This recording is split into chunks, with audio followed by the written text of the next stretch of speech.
tool. We keep our mind pure, simple.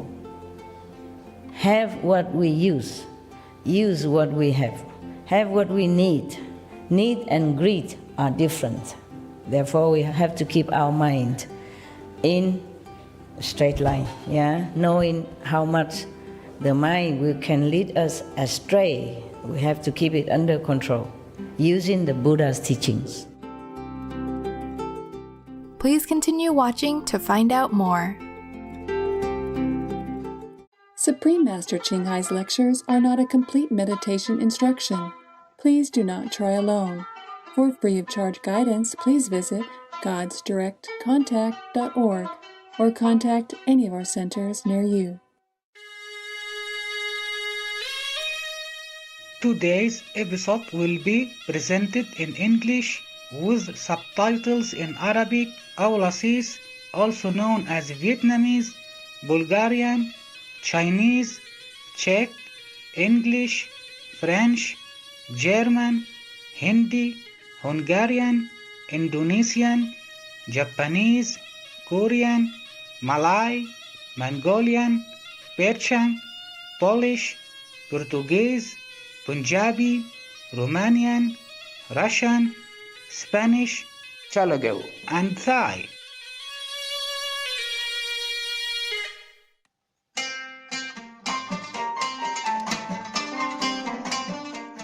مشاهدينا الودودين، من الرائع رؤيتكم. اسمي ناش، يحب الشعب التونسي الرحيم أن يذكركم بدراية الله بأعمالكم الرحيمة.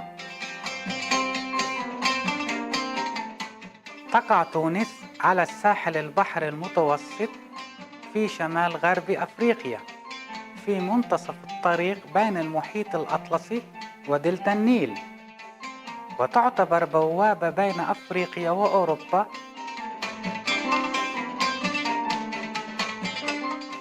تحتضن تونس تراث ثقافيا غنيا يعود تاريخه إلى 3000 سنة من الحضارات القديمة، متضمن تنوعا من الثقافات الأوروبية والمتوسطية والإسلامية والبدوية.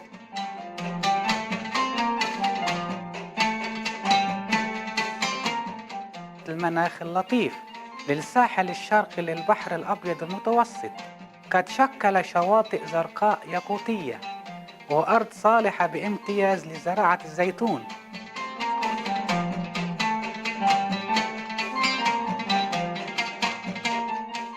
تحتل تونس مرتبة ضمن 10 الأوائل في إنتاج زيت الزيتون في العالم، ومن الرائع إنها تستخدم طرق تقليدية قديمة لإنتاج الزيت.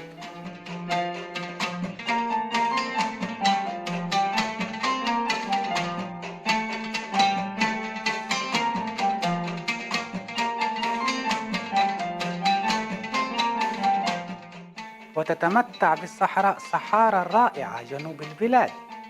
هناك يفتن الزوار بالمشاهد المذهلة للكثبان الرملية التي تنحتها الرياح، وغروب الشمس الصحراوي الذهبي، والليالي المليئة بالنجوم الخاطفة للأنفاس.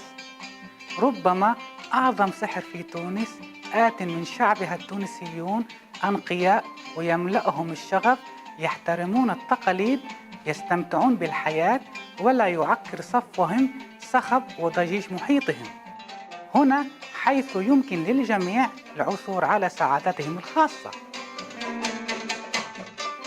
مشاهدين الحكماء، يسرنا أن نتشارك وإياكم لمحة عن تونس الجميلة. نحن نصلي من أجل أن تمتلئ أيامكم بالبركات الرائعة.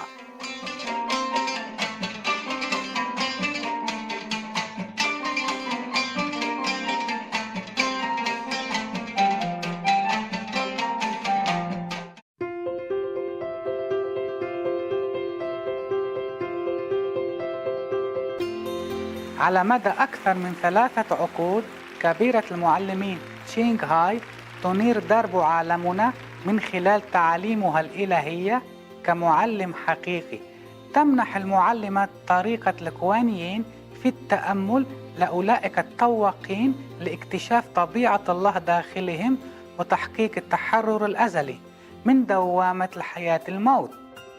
خلال حياتهم طريقة الكوانين مورست من قبل سائر المعلمين مستنيرين أمثال بوذا، كونفوشيوس، والغورو راناك، ويسوع المسيح، لاوتزو، الإله كريشنا، الإله مهافيرا، والنبي محمد صلى الله عليه وسلم، والعديد غيرهم. إنها تؤكد إنه بذكرنا الحثيث لله والتضحية من أجل الآخرين وعدم انتهاك القوانين الكونية سنصل لأعلى مرتبة يمكن أن يبلغها بشر وندرك الهدف من وجودنا على هذه الأرض. كبيرة المعلمين تشينغهاي هي مثال حي واستثنائي للرحمة، فهي تقوم بانتظام بتقديم المساعدات العينية والمالية فضلاً عن المحبة للاجئين والمشردين والمتضررين من الكوارث الطبيعية وسواهم ممن يحتاجون الغوث. كبيرة المعلمين تشينغهاي ممتنة بشدة لله تعالى على كل المساعدة المالية والمواساة والدعم الذي يقدم للمحتاجين والأقل حظاً أو لأي قضية نبيلة طوال هذه السنوات، بوصفها أداة متواضعة تنقل رحمة الله ومحبته لأبنائه الغاليين. كبيرة المعلمين تشينغهاي تتلقى الدعم والمحبة من مختلف المنظمات ووسائل الإعلام والحكومات والأفراد فضلاً عن العديد من الجوائز، منها جائزة غوثي للسلام عام 2006 وهي تضاهي جائزة نوبل للسلام في الشرق، جائزة القيادة الروحية العالمية في عام 1994، جائزة مهافير في عام 2008، وتم الإعلان عن يومي فبراير 22 و25 أكتوبر يوم كبيرة المعلمين تشينغهاي، ومواطن فخري في الولايات المتحدة. وقد كرمت على مر السنين بمنحها العديد من الجوائز وأوسمة الشرف تقديراً لأعمالها الخيرية والإنسانية المتميزة.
نأسف لعدم قدرتنا على عرض المزيد من الجوائز والتكريم لعدم وجود المساحة ولضيق الوقت. وكصوت حقيقي يدافع عن أصدقائنا الحيوانات الجميلة. كبيرة المعلمين تشينغ هاي تشجع على اتباع النظام الغذائي النباتي المفعم بالمحبة والسلام، الذي من شأنه إيقاظ الوعي الإنساني لمدى قدسية الحياة بكافة أشكالها، وصولا إلى عالم مجيد تعمه النباتية ويسوده التناغم، حيث الحيوانات والبشر يعيشون في وئام. إن مبادراتها لنشر النهج النباتي متنوعة وتشمل توزيع نشرات العيش البديل وسلسلة المطاعم النباتية الدولية لافينغ هات، شركات المنتجات الغذائية النباتية، شركات الفراء النباتية، وتلفزيون كبيرة المعلمين، بالإضافة إلى مكالمة الحكومات وكبريات وسائل الإعلام والمشاركة في مؤتمرات عبر دائرة تلفزيونية مغلقة بشأن تغير المناخ. علمنا بذلك أم لم نعلم إن لجهودها تأثير هائل على الوعي العالمي فيما يخص الإحسان للحيوانات، وكيف أن نمط الحياة هذا يمكن أن يحقق السلام الدائم بين الدول، إضافة لإنقاذ كوكبنا من آثار تغير المناخ والكوارث. على مر السنين جابت كبيرة المعلمين تشينغ هاي العالم من الأمريكيتين إلى أفريقيا ومن أوروبا إلى أوقيانوسيا، وألقت مئات المحاضرات أمام الجمهور وتلاميذها، متناولة باقة متنوع من المواضيع الروحية. يشرفنا اليوم أن نقدم واحدة من هذه المحاضرات العميقة بعنوان سورانجاما سوترا، التعليمات الأربعة الواضحة وغير القابلة للتغيير عن النقاء، الخاتمة، وتأسيس مكان الصحوة، لجزء 2 من 8 على بين المعلمة والتلاميذ، المقدمة باللغة الإنجليزية في 24 ديسمبر 2018.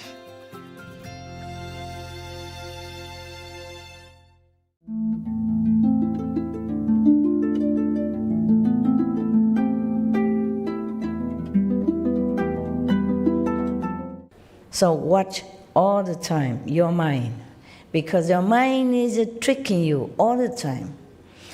Due to habit, due to the company you keep, due to the job that you're doing, due to your surrounding, due to your family tradition or kind of lineage or just habit.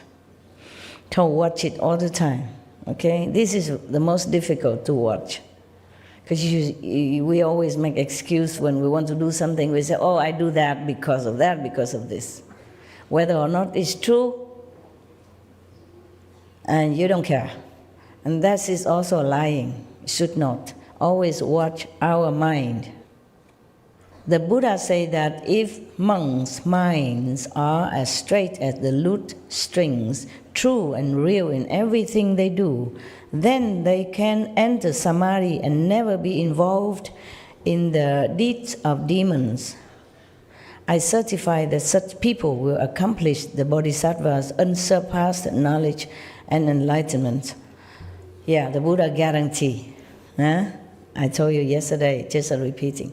Oh, I just forgot the guru. He was very old. One of the Sikh guru was Amar Das. Amar Das. Okay, thank you, my love. Thank you. I forgot. It's a long time since I studied all this. It's 30-something years already. Passed so fast. 40 years even, almost 40 years. Whew, time passed, eh? My God. Okay, so he was very old. Yeah, and then he heard that, oh, without a guru, you are nothing. You are kind of rejected by even your own friend or your own family members. Oh, and he said, okay, where do I find a guru? Just like, where is a supermarket or something? Somebody who knew him long time. And then show him where to go and find the Sikh guru to study with him. And then he became that guru's servant. Very humble servant. Every day he served him with all his mind, all his heart, all his love. And then somehow, even though he was old already, but he was so pure, so sincere, so thirsty for God, that the Guru even passed on the mantle of Guruship to him. And of course, the son of that Guru, the original Guru, was so jealous of him. He find all kind of thing, all kind of picky thing to degrade him all the time. One time he passed by when the Guru was talking or teaching, and then he said, "Why, huh? You think you're somebody? You even grow a long beard like my father. You think that's look like my father, and then you are a guru or something, huh?" And like he was very, very jealous and degrading him in front of people, humiliating. "Why do you grow such a long beard? Yeah, for what?" And the Guru said, "It's just to clean your shoes, my lord." You remember that? "My long beard just to clean your shoes." Because he was saying, you are just a servant, and now you grow a beard like my father, and then you think you're a guru of some sort. And you grow a long beard and say, "I use it just to clean your shoes." Yes. That's what masters are. They are not really boastful. They don't mind whatever said to them. If they are disciples, then of course the Guru will try to correct him or her and say, "Oh, you should not say such thing. It's a bad karma for you," or something.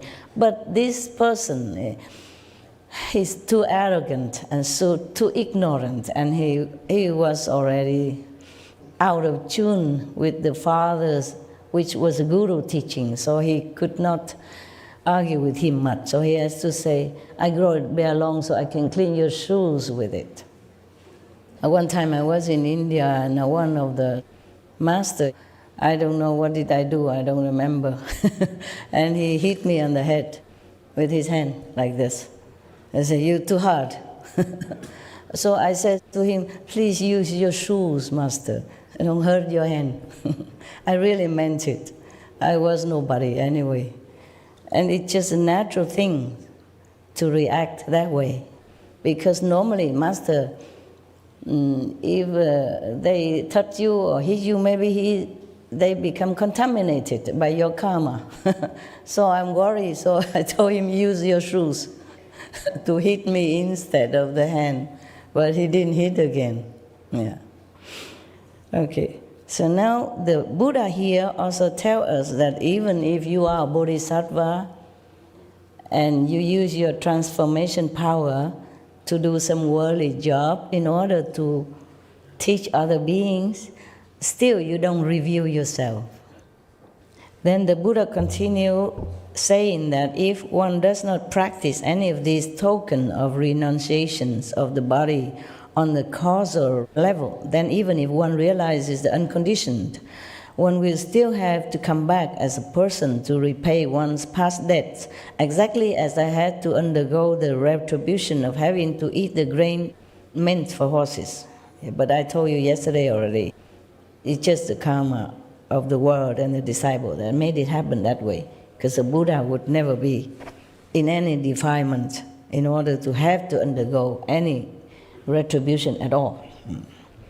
The Buddha has been Buddha for countless of aeons, and he is never defied in any way. He has never any karma. It's just all appearance in this delusional world like that. Because the real Buddha has become just like an ordinary being. He has to go and beg for food, he has to wear the robe, he has to do things, and it's just like any human beings. So it's just so ordinary that people cannot always believe that he's a Buddha or a saint.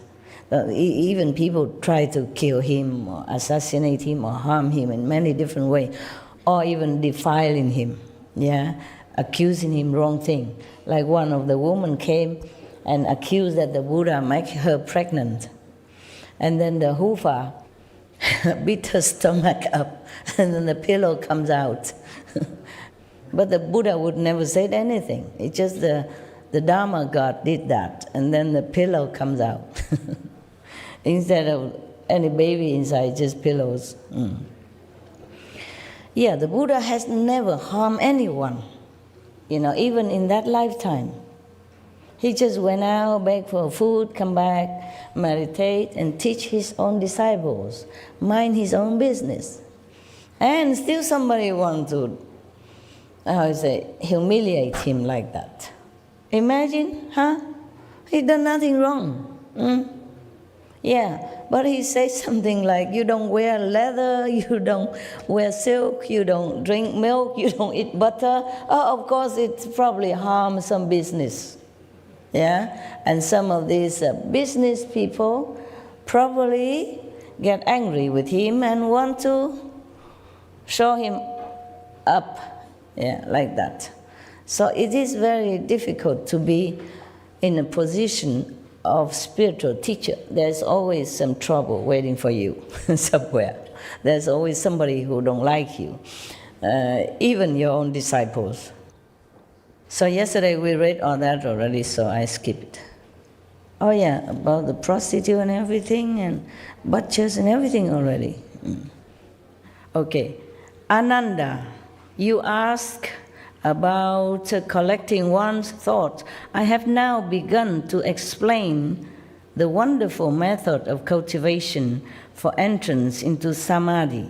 Those who seek the bodhisattva way must first be as pure as glistening frost in keeping these 4 rules of deportment.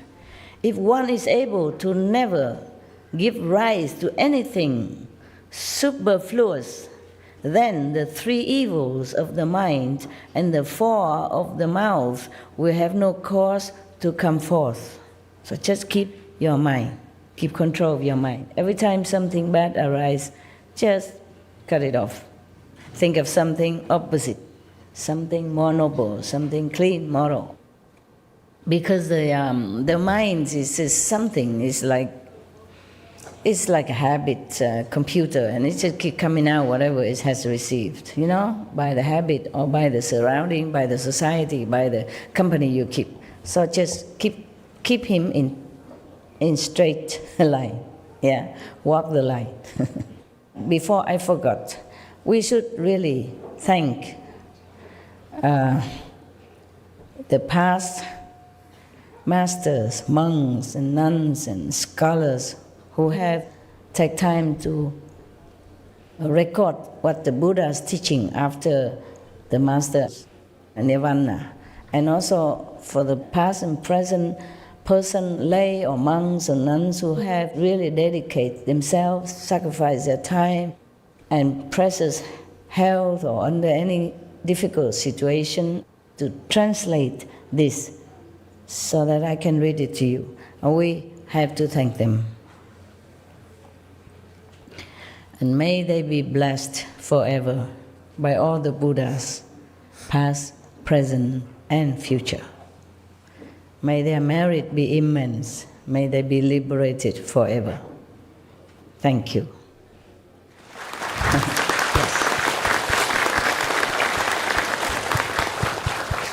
We should put this section in the front and in every time, in the beginning of every segment of the lecture, if we show it on TV. Yeah.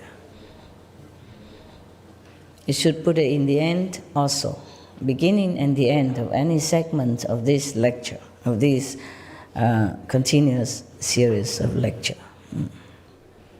Okay, now Ananda, if one does not neglect these 4 matters, and further, if one does not pursue forms, fragrances, taste, or objects of touch, then how can any demonic deeds arise? I mean, we keep our mind pure, simple. Have what we use what we have what we need. Need and greed are different. Therefore, we have to keep our mind in straight line, yeah? Knowing how much the mind can lead us astray, we have to keep it under control, using the Buddha's teachings. The Buddha say, if there are people who cannot put an end to their habits from the past, you should teach them to single-mindedly recite my light atop the Buddha's summit, unsurpassed spiritual mantra. The Buddha taught many mantras, okay? For you, just recite the 5 names. And the 7 gifts, okay? That would be good enough for you, busybody lifestyle. In our modern time, we have many comforts due to splendid inventions of all kinds. Our lives have become more comfortable and convenient. Nevertheless, because of that, we also have to work harder in order to earn them. In the Buddha's time, it's easier to practice purity of mind, I think, yes, because you don't go too far anywhere. You just eat whatever inside your community that produced, yeah, and you just interact with each other in your village, in your hometown mostly. Most people are like that. And things they eat are very simple. And they don't have to buy a car to go out to a big supermarket to buy a color television. Before, we don't even have television. And then we have a black and white television. And then later we say, what? You still have black and white? No, I want a color television. And I don't just want a normal TV. I want supersized TV, flat screen, etc., etc. Therefore, we work harder, we're busier, and our mind is so difficult to control to the limit of what we need. Instead of just be satisfied with what we have, we want more and more all the time.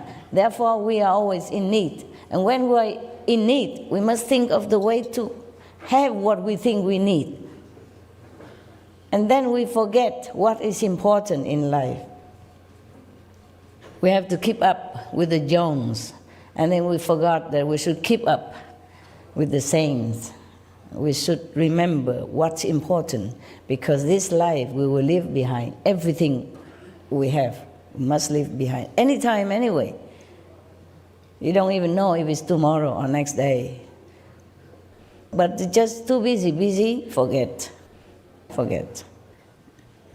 Thus, we, the practitioners of the Kuan Yin method, always have to remind ourselves what is important, what is less important.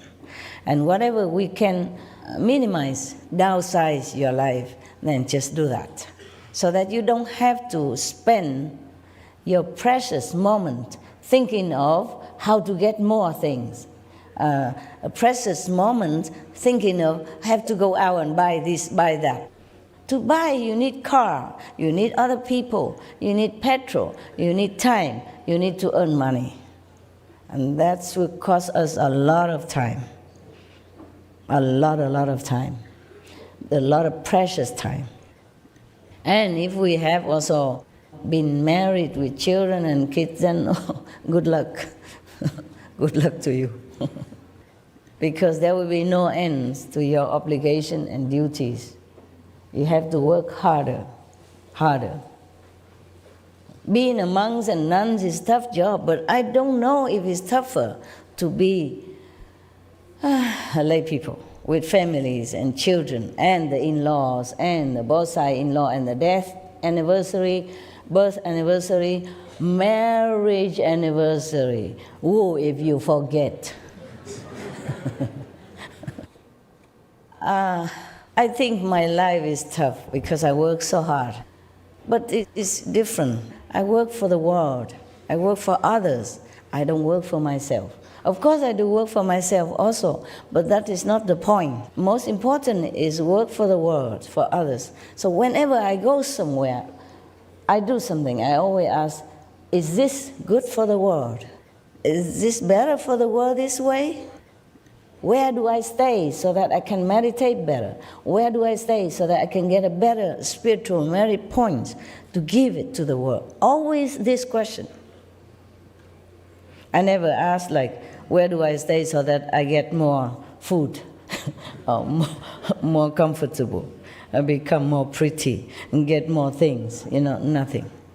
I came here new, like all of you.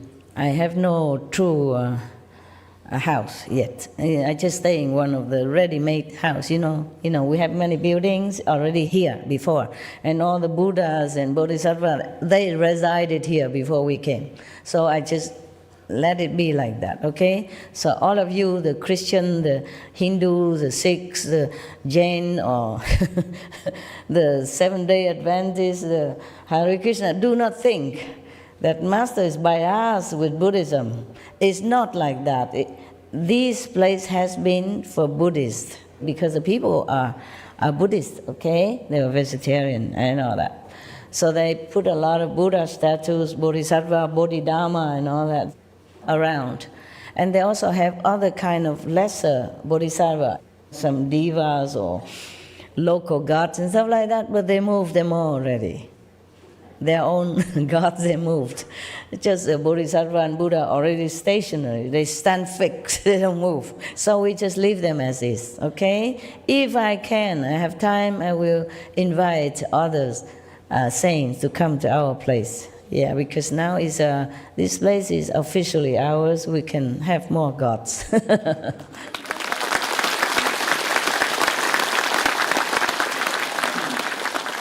So each of your gurus, your master, your original gods, will have a chance to come and stay with us. Okay? Yes. So do not think I am just for Buddhists. I told you I don't belong to any religion. I told you many years ago when I first came out, when I was still a little bit somebody, but not much of anybody. I still am not much, but a little bigger than before. Before that, I already told you in one of the lectures, I don't belong to Buddhism or Catholicism or anything. Okay? I belong to the truth. I preach the truth. That's what I said. Okay? It's still the same. Yeah. Nevertheless, of course, I respected all the masters and all religions because they did the same. They preached the same. That doesn't mean that I am just a no-religious person. It's not like that. I just don't want to make another ism. That's why the disciple and even government advised me to make a religion. And then I will have more advantage, more freedom, easier. But I don't want to make another one. We have so many religions already. Why make another religion? Have more competition, more complication. And then later when I die, I make so many churches, many temples again, Qinghai Church here, Qinghai Temple there. And then to take up space and people have to clean the church and temple every day.